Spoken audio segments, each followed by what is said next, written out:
Hey guys, நம்ம வந்து 2020 கொஸ்டின்ஸாக பார்த்துக்கிட்டு இருக்கோம். இப்போ அதில் பார்த்தீங்கன்னா செகண்ட் யூனிட்டில் பார்ட் 4 4வது 20 கொஸ்டின் செகண்ட் யூனிட்டில் டேர்ம் 1ல் 6th ஓகேவா? ஓகே, வாங்க வீடியோக்குள்ளே போகலாம்.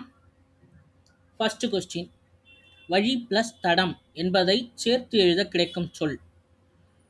வழி தடம் இத்து வரும் நடுவில், ஓகேங்களா? சிட்டுக்குருவி வாழ முடியாத பகுதி. சிட்டுக்குருவி வாழ முடியாத பகுதி எதுன்னு பார்த்தீங்கன்னா துருவப் பகுதி. ஏன்னா இமயமலையிலையும் வாழுதுன்னு சொல்கிறாங்க. இந்தியா தமிழ்நாடு இருக்கும், இமயமலையிலையும் வாழுது அப்படின்னு சொல்லிட்டு டெக்ஸ்ட் புக்கில் கொடுத்துருக்காங்க. துருவப் பகுதியில் மட்டும்தான் வாழ்தல் ஓகேவா?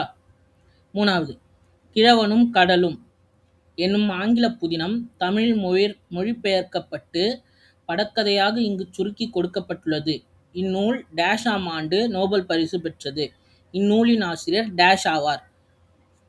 இந்த நூல் பார்த்தீங்கன்னா 1954 நோபல் பிரைஸ் வாங்கியிருக்கு.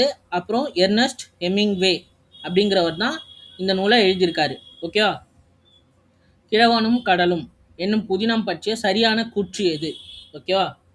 இது வந்து துணைப்பாடம் பாருங்க. இயற்கைக்கும் மனிதனுக்கும் இடையே நடக்கும் போராட்டமே இந்த கதை. இக்கதையின் நாயகன் சாண்டியோகோ. கரெக்டு தான்.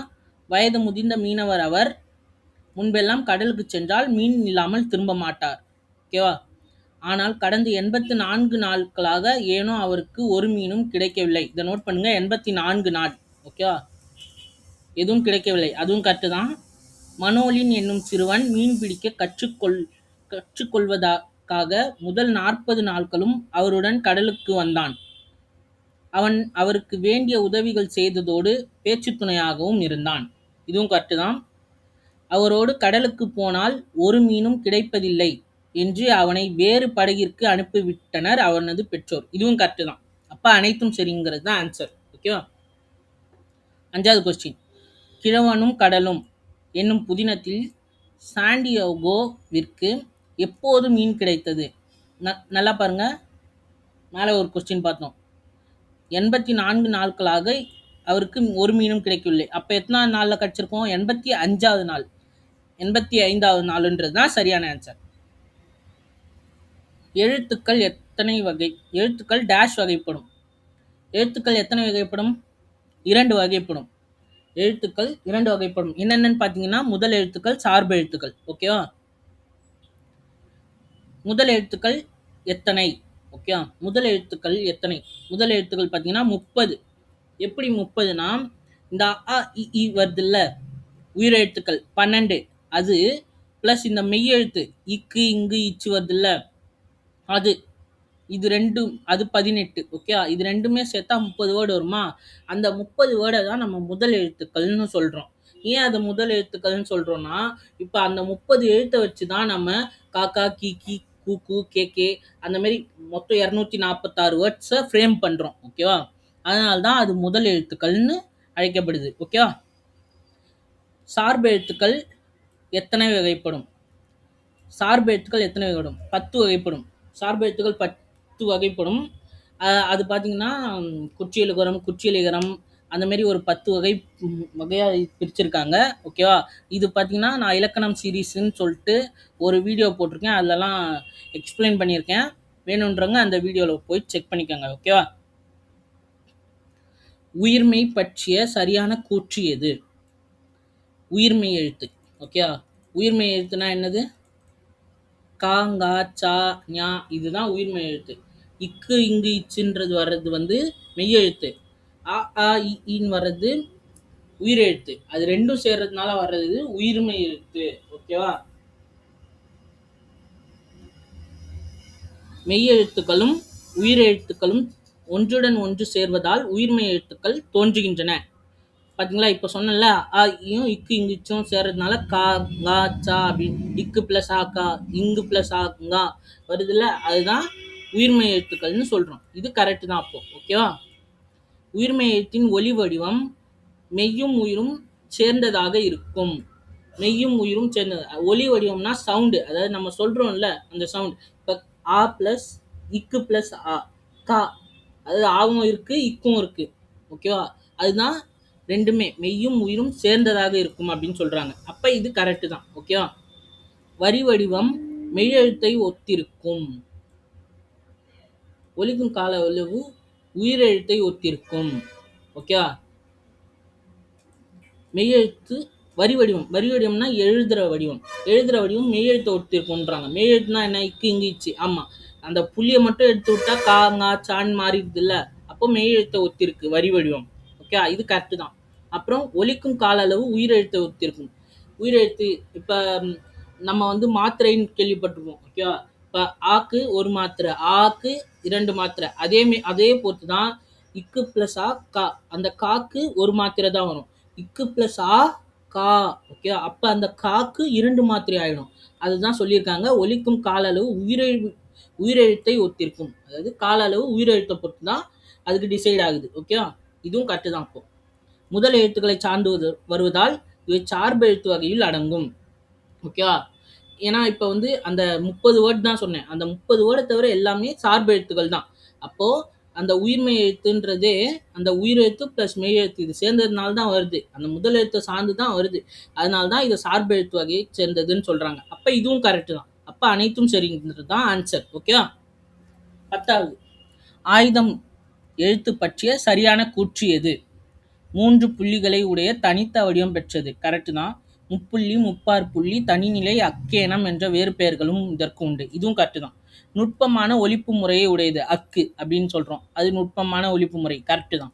தனக்கு முன் ஒரு குறில் எழுத்தையும் தனக்கு பின் ஒரு வல்லின உயிர்மெய் எழுத்தையும் பெற்று சொல்லின் இடையில் மட்டுமே வரும். ஆமா, இப்போ எக்ஸாம்பிளுக்கு பார்த்தீங்கன்னா அதுன்னு சொல்லுவோம். ஆ, இக்கு, து, அதுன்னு சொல்லுவோம். அது பார்த்தீங்கன்னா ஆ குறில் எழுத்தை. ஓகேவா? தனக்கு முன் ஒரு குறில் எழுத்தை, ஆ குறில் எழுத்து, தனக்கு பின் ஒரு வல்லின உயிர்மை, தூன்றது வல்லின உயிர்மை தான். ஓகேவா? இதை தான் மென்ஷன் பண்றாங்க. அப்ப இதுவும் சரிதான். ஓகேவா? தனித்து இயங்காது. கரெக்ட் தான். அக்குன்னு ஒரு வேர்டே கிடையாது. அதாவது ஒரு தனித்து அதுக்கு ஒரு பொருள் கிடையாது. ஓகேவா? முதல் எழுத்துக்களாக உயிரையும் மெய்யும் சார்ந்து இயங்குவதால் ஆயுத எழுத்து சார்பு எழுத்து ஆகும். ஓகேவா? இதையும் சார்பு எழுத்துன்னு சொல்றாங்க. அப்ப இதுவும் கரெக்ட் தான். அனைத்தும் சரிங்கிறது தான் ஆன்சர். கீழ்கண்ட கூற்றில் சரியானது எது? முதல் எழுத்துக்கள் மட்டும் இடம்பெறும் சொல் ஆ, இம். ஓகே, முதல் எழுத்துனா என்னன்னு நான் சொல்லியிருந்தேன். இப்போ உயிரெழுத்து மெய்யெழுத்து. ஓகே, ஆன்றது உயிரெழுத்து தான், இம்முங்கிறது மெய்யெழுத்து. அப்ப ஆ, இம் முதல் எழுத்துக்கள் மட்டும் இடம்பெறும் சொல். அப்ப முதல் எழுத்து மட்டும்தான் இருக்கு, உயிரெழுத்தும் மெய்யெழுத்தும் மட்டும்தான் இருக்கு. அப்ப இது ஆம். கரெக்ட். இது கரெக்ட். கூற்று கரெக்ட். ஓகே, முதல் எழுத்துக்கள் இடம்பெறாத சொல் குருவி. ஓகே, இதுல பாருங்க, ஏதாச்சும் ஒரு உயிரெழுத்து இருக்கா? இல்லை. ஏதாச்சும் ஒரு மெய்யெழுத்து இருக்கா? அதுவும் இல்லை. அப்போ இது முதல் எழுத்துக்கள் இடம்பெறாத சொல். இதுவும் கரெக்ட் தான். அப்போ இரண்டுமே சரிங்கிறது தான் ஆன்சர். ஓகே, இயல்பாகவே தோன்றி மறையும் பொருட்கள், அவற்றின் இயக்கம், அவை இயங்கும் இடம், இயங்கும் காலம் அனைத்தும் ஒன்றிணைந்ததே டேஷ் என்கிறோம்.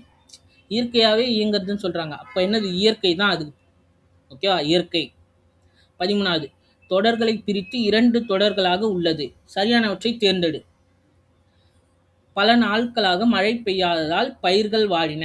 விடை, பல நாட்களாக மழை பெய்யவில்லை, பயிர்கள் வாடின. அதாவது என்னன்னா, ஒரு ஒரு ஒரு வேர்டு, அந்த ஒரு வேர்டை 2ஆ பிரித்து எழுத சொல்லியிருக்காங்க. 2 தொடர்களாக உள்ளது. தொடர்களை பிரித்து 2 தொடர்களாக உள்ளது. 2 தொடர்களாக கொடுத்துருக்காங்க. சரியானவற்றை தேர்ந்தெடுக்க சொல்லியிருக்காங்க. ஓகே, பல நாட்களாக மழை பெய்யாததால் பயிர்கள் வாடின. பல நாட்களாக மழை பெய்யவில்லை, பயிர்கள் வாடின. இது கரெக்ட் தான். ஓகேவா? கபிலன் வேலை செய்ததால் களைப்பாக இருக்கிறான். அதுக்கு என்ன வரும்? கபிலன் வேலை செய்தான், களைப்பாக இருக்கிறான். இதுவும் கரெக்ட் தான். இலக்கியா இனிமையாக பாடியதால் பரிசு பெற்றார். இலக்கியா இனிமையாக பாடினால் பரிசு பெற்றார். இதுவும் கரெக்ட் தான். இப்போ 3மே கரெக்ட் தான். அனைத்தும் சரிங்கிறது தான் ஆன்சர். ஓகேவா?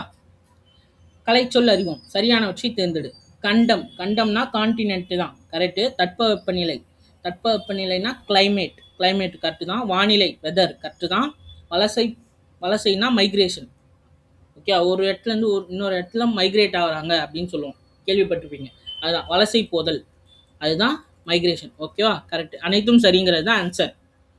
இதுவும் கலைச்சொல் தான். கண்டம் கான்டினென்ட் மேலே தான் பார்த்தோம். இதை புகலிடம் சாங்சுவரி, இதுவும் கரெக்ட் தான். புவியீர்ப்பு புலம் கிராவிடேஷனல் ஃபீல்டு, இதுவும் கரெக்ட் தான். வலசை மைக்ரேஷன் கரெக்ட் தான். அனைத்தும் சரிங்கிறது தான் கரெக்ட். ஓகே.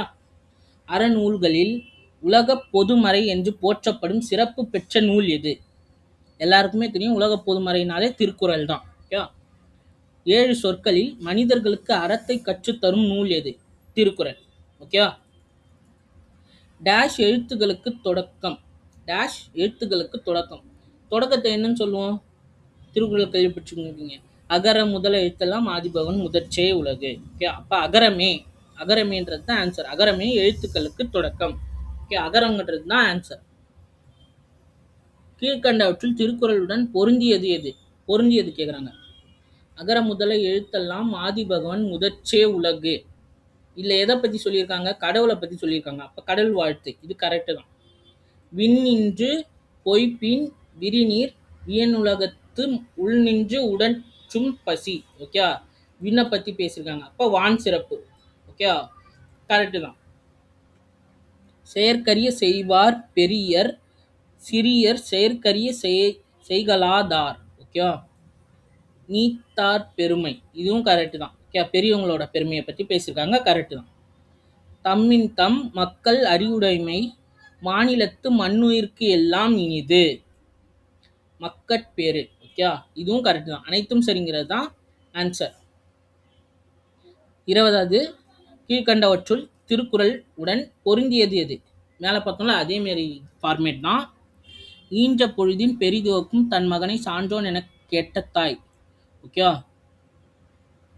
பசங்களை பற்றி பேசியிருக்காங்க. அப்போ மக்கட்பேர் கரெக்டு தான். ஓகே.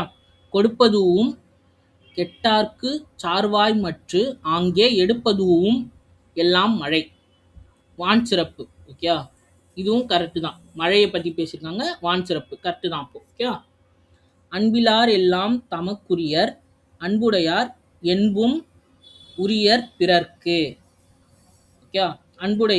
அன்புடைமையை பற்றி பேசியிருக்காங்க. கரெக்டு தான். பணிவுடையன் இன்சொலன் ஆதல் ஒருவருக்கு அணி அல்ல மற்ற பிற. ஓகே. இன்சொல்னா இனிமையான சொல்லு அப்படின்னு சொல்லியிருக்காங்க. இனியவை குரல். கரெக்ட் தான். அப்ப அனைத்தும் சரிங்கிறது தான் கரெக்ட் ஆன்சர். ஓகேவா? சரி பார்க்கலாமா? 20மே கரெக்ட் தான். ஒன்று தப்பா கொடுத்தாலும் கூட என்ன ஆயிடும்னா நமக்கு ரெட் கலர்ல ஹைலைட் ஆயிடும். ஓகேவா? ஓகே ஃப்ரெண்ட்ஸ், இன்னைக்கான வீடியோ முடிஞ்சுது. இந்த டெஸ்ட் லிங்க் வேணும்னா நான் டிஸ்கிரிப்ஷனில் கொடுக்குறேன். வேணுங்கிறவங்க அட்டன் பண்ணிக்கோங்க இந்த டெஸ்ட்டை. ஓகேவா? அப்புறம் வீடியோ பிடிச்சிருந்தா சப்ஸ்கிரைப் பண்ணிக்கோங்க, ஷேர் பண்ணிவிடுங்க, லைக் பண்ணிவிடுங்க. ஏதாச்சும் டவுட்னா கமெண்ட்டில் பின் பண்ணுங்கள். ஓகேவா? Thank you friends.